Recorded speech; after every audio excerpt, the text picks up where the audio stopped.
So guys, for the first step, you want to go to search and type in CMD.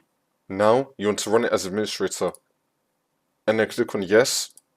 And then once you're on this, you want to type in ipconfig /release and then click on enter. And now you want to type in ipconfig /renew. Click on enter again. Wait for this to load.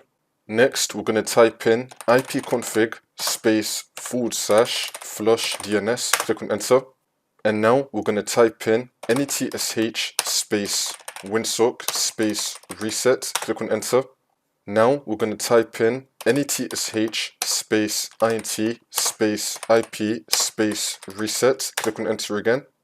And now for the last one, you want to type in netsh adv firewall reset and then click on enter again.